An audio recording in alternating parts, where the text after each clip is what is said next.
My channel Aswathy Srinidhi. ഇന്ന് നമ്മളിപ്പോൾ ചെയ്യാൻ പോകുന്നത് ഒരു കുക്കിംഗ് വ്ളോഗാണ്. എൻ്റെ അമ്മയാണ് ഇപ്പോൾ കുക്കിംഗ് ചെയ്യുന്നത്. അപ്പോൾ എന്തെന്നല്ലേ, ഒരു ബ്രേക്ക്ഫാസ്റ്റ് റെസിപ്പിയാണ്. സാമ്പാർ വിത്ത് ഇഡലിയാണ്. അപ്പോൾ നമ്മുടെ ഇവിടെ മെയിൻലി കാണിക്കുന്നത് സാമ്പാറിൻ്റെ റെസിപ്പിയാണ്. അപ്പോൾ നമുക്ക് വീഡിയോയിലേക്ക് പോകാം. അപ്പോൾ നമുക്ക് നമ്മുടെ വീഡിയോയിലേക്ക് പോകാം. വളരെ എളുപ്പത്തിൽ തയ്യാറാക്കാവുന്ന ഒരു സാമ്പാർ റെസിപ്പി ഞാൻ തയ്യാറാക്കുന്ന ഒരു മെത്തേഡാണ് ഞാനിവിടെ കാണിക്കാൻ പോകുന്നത്. ഏകദേശം 200 ഗ്രാമിനോളം തോരൻ പരിപ്പ് നന്നായി കഴുകി എടുത്തിട്ടുണ്ട്. അതിലേക്ക് 15നും 20നും ഇടയിൽ ചെറിയ ഉള്ളിയാണ് തൊലി കളഞ്ഞെടുത്തിട്ടുണ്ട്. പിന്നീട് 10 കഷ്ണത്തിന് മേൽ 20 കഷ്ണത്തിനകത്ത് അമരയ്ക്ക, പിന്നെ അല്പം 1 കപ്പ് മത്തങ്ങ, 1 കപ്പ് ക്യാരറ്റ്, പിന്നീട് 1 കപ്പ് തടിയങ്ക. ഇതിൻ്റെ പേര് നിങ്ങളെന്താണ് പറയുന്നത് എനിക്കറിയില്ല. ഞങ്ങളൊക്കെ പറയുന്ന തടിയങ്ക എന്നാണ്. ഇനി വേറെ വല്ല പേരും ഉണ്ടെങ്കിൽ അത് കമൻറ്റ് ബോക്സിൽ ഇട്ടേക്കണേ. ഇത് പടവളങ്ങ 1 കപ്പ്, പിന്നെ വെള്ളരിക്ക 1 കപ്പ്, പിന്നീട് 1 ഉരുളക്കിഴങ്ങ് കഷ്ണങ്ങളാക്കിയത്, പിന്നീട് 1 ചെറിയ വഴുതനങ്ങ, 2 പച്ചമുളക്, ആവശ്യത്തിന് ഉപ്പും ചേർത്തിട്ട്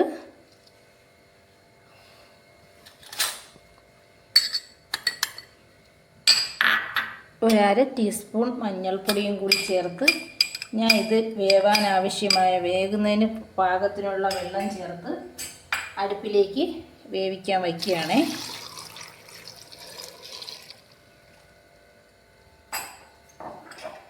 അപ്പം ഗൈസ്, നമ്മൾ സാമ്പാറിന് വേണ്ടുന്ന കഷ്ണങ്ങളും തോരൻ പരിപ്പും എല്ലാം ചേർത്ത് കുക്കറിൽ അടുപ്പിൽ വെച്ചിട്ടുണ്ട്. ഏകദേശം 3 വിസിൽ കേൾക്കുമ്പോഴത്തേക്ക് ഇത് 3 വിസിൽ മതിയാവും. കുക്കർ ഓഫ് ചെയ്യണം. എന്നിട്ട് ഇതിൻ്റെ പ്രഷർ മൊത്തവും പോകുന്നത് വരെ വെയിറ്റ് ചെയ്തിട്ട് ബാക്കി നമുക്ക് അതിൻ്റെ അകത്ത് മസാലയൊക്കെ ചേർത്ത് കൊടുക്കാവുന്നതാണ്. ഇത് വളരെ ഈസി ആയിട്ട് നിങ്ങൾക്ക് എല്ലാവർക്കും തുടക്കക്കാർക്കും ഒക്കെ ഫോളോ ചെയ്യാവുന്നൊരു റെസിപ്പിയാണ്. ഒരുപാട് റെസിപ്പീസ് നമുക്കറിയാം സാമ്പാറിൻ്റെ, പക്ഷേ ഞാൻ ഈ ഒരു റെസിപ്പിയാണ് സാമ്പാർ ഉണ്ടാക്കാനായിട്ട് ഫോളോ ചെയ്തുകൊണ്ടിരിക്കുന്നത്. അപ്പോൾ ഗൈസ്, നമ്മുടെ സാമ്പാർ അവിടെ തയ്യാറായിക്കൊണ്ടിരിക്കുകയാണ്. അപ്പോഴത്തേക്ക് നമുക്ക് അതിൽ കഴിക്കാനായിട്ടുള്ള ഇഡ്ഡലി റെഡിയാക്കാം. എൻ്റേത് ഒരു വലിയ ഇഡ്ഡലി തട്ടാണ്, ഇഡ്ഡലി പാത്രമാണ്. ഒരു സെറ്റിന് തന്നെ 16 ഇഡ്ഡലി ഇതിൽ പാകമാവും.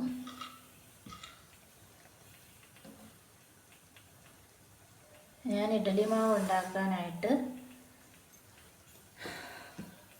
3 കപ്പ് അരിക്ക് 1 കപ്പ് ഉഴുന്ന്, ആ ഒരു കണക്കിനാണ് എടുക്കുന്നത്. ഇനി നമുക്കൊന്ന് അടച്ച് വെച്ച് വേവിക്കാം. അപ്പം ഗൈസ്, നമുക്ക് നമ്മുടെ സാമ്പാർ 3 വിസിൽ കേട്ടതിന് ശേഷം നമ്മൾ കുക്കറിൽ നിന്ന് തുറന്ന് എടുക്കാൻ പോവുകയാണ്. പ്രഷർ മൊത്തവും പോകുന്നത് വരെ നമ്മൾ തുറക്കാൻ പാടില്ല. നന്നായിട്ട് പ്രഷറെല്ലാം പോയി തീർന്നതിന് ശേഷം മാത്രമേ തുറക്കാനായിട്ട് പാടുള്ളൂ.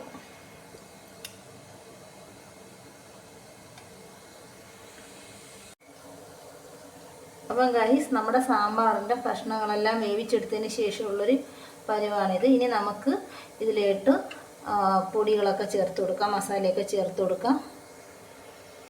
അപ്പം സാമ്പാറിലേക്ക് അരപ്പ് ചേർക്കാനുള്ള സൗകര്യാർത്ഥം എനിക്കിതാണ് ഒരു സൗകര്യം. കുക്കറിൽ വെച്ച് അരപ്പ് ചേർക്കുന്നത് ഒരു ബുദ്ധിമുട്ടാണ്.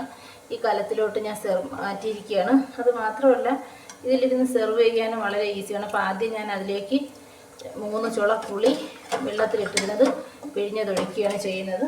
പിന്നീട് അതിലേക്ക് 1 ടേബിൾ സ്പൂൺ അളവിൽ മുളക് പൊടി, 1.5 ടേബിൾ സ്പൂൺ അളവിൽ മല്ലിപ്പൊടി, 1/2 ടീസ്പൂൺ അളവിൽ ഉലുവപ്പൊടി ഇവയിട്ട് നന്നായിട്ട് യോജിപ്പിക്കുകയാണ്.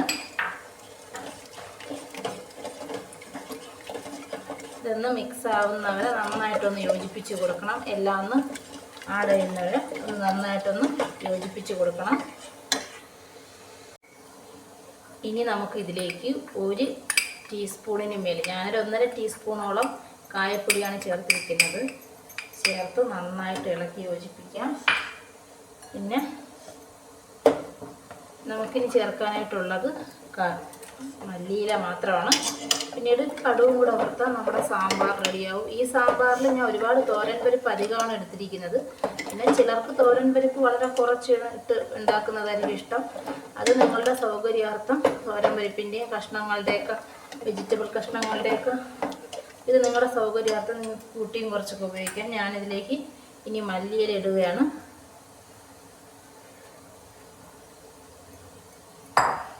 മല്ലിയിലയും കൂടെ ഇട്ടതിന് ശേഷം നന്നായിട്ട് ഇളക്കി കൊടുക്കണം. എന്നിട്ട് 2 മിനിറ്റ് അതിനൊന്ന് വേകാനായിട്ട് അനുവദിക്കണം. മീഡിയം ഫ്ലെയിമിലാണ് ഇരിക്കുന്നത്.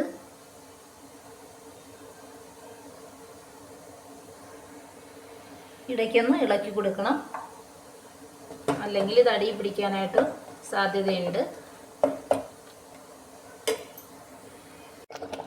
അപ്പം നമ്മുടെ സാമ്പാർ നന്നായി തിളച്ചിട്ടുണ്ട്.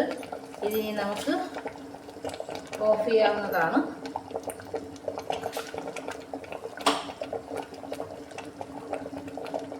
മാറ്റി വയ്ക്കാം. ഇനി നമുക്കിതിലേക്ക് കടുക് താളിച്ചൊഴിക്കണം. കടുക് താളിക്കാനായിട്ട് ചീനിച്ചട്ടി അടുപ്പത്ത് വെച്ച് അതിലേക്ക് എണ്ണ ഒഴിക്കണം. ഏകദേശം 1 സ്പൂൺ എണ്ണ ഒഴിച്ചിട്ടുണ്ട്.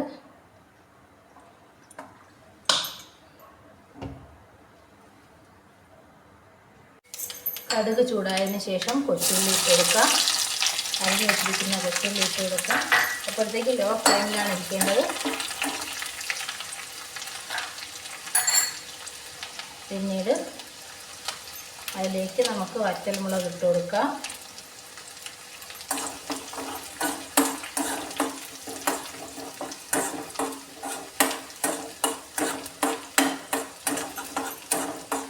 ഒന്ന് ചൂടായതിന് ശേഷം ഒരു 3 അല്ലി കറിവേപ്പിലയും കൂടി ഇട്ട് കൊടുക്കാം.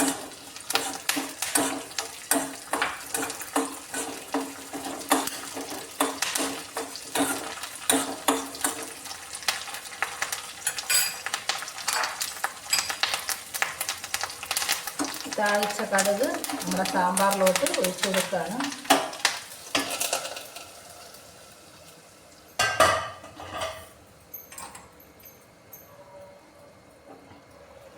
അപ്പം നമ്മുടെ അടിപൊളി സാമ്പാർ ഇവിടെ തയ്യാറായിട്ടുണ്ട്.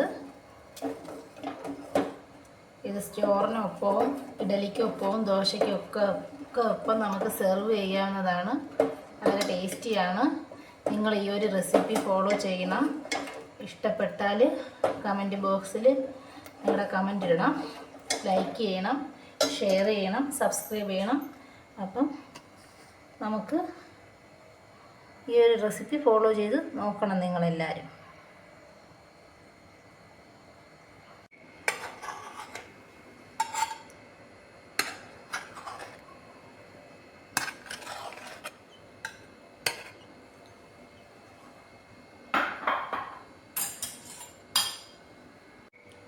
അപ്പം ഗൈസ്, അപ്പോൾ നമ്മുടെ സ്പെഷ്യൽ ഇഡലിയും സാമ്പാർ റെഡി ആയിട്ടുണ്ട്. ഇഡലി നോക്കിയാൽ വളരെ സ്പോഞ്ചിയാണ്. നിങ്ങൾക്കും ട്രൈ ചെയ്യാം. ഞാനിവിടെ ഉപയോഗിക്കണ്ടോ വളരെ സ്പോഞ്ചി ആയിട്ടുള്ളൊരു ഇഡലിയാണ്. ഇതിന് വേണ്ടിയിട്ട് 1 കപ്പ് ഉഴുന്നാണെങ്കിൽ അതിൻ്റെ 2 ഇരട്ടി 3 കപ്പ് അരി അങ്ങനെ എടുക്കുന്നത്. 2 കപ്പ് ചോറ് അങ്ങനെ എടുത്തിട്ടുണ്ടാക്കിയതാണ് ഒരു റെസിപ്പി. ഇതാണ് മാവാണ്, ഇഡലി മാവ്. വളരെ ഈസി ആയിട്ട് ഞാൻ അടർത്തിയെടുത്ത് നിങ്ങൾ കണ്ടിട്ടുണ്ടാവും. അതിൻ്റെ റെസിപ്പി നിങ്ങൾക്ക് ആർക്കെങ്കിലും വേണമെങ്കിൽ ചോദിച്ചാൽ മതി. ഞാൻ അടുത്ത ദിവസം അത് പറയുന്നതാണ്. അപ്പോൾ ശരി, എല്ലാവർക്കും ഗുഡ് മോർണിംഗ്. എല്ലാവരും കാപ്പി കുടിക്കണം എന്ന് വിചാരിക്കുന്നു. അപ്പോൾ സുഖം, സന്തോഷം. എൻ്റെ ചാനൽ ലൈക്ക് ചെയ്യണം, കമൻറ്റ് ചെയ്യണം. നല്ലൊരു ദിവസമായിരിക്കട്ടെ എന്ന് എല്ലാവർക്കും ആശംസിക്കുന്നു. Once again bye. അപ്പോൾ അടുത്ത നല്ലൊരു വീഡിയോ ആയിട്ട് നമുക്ക് വീണ്ടും കാണാം.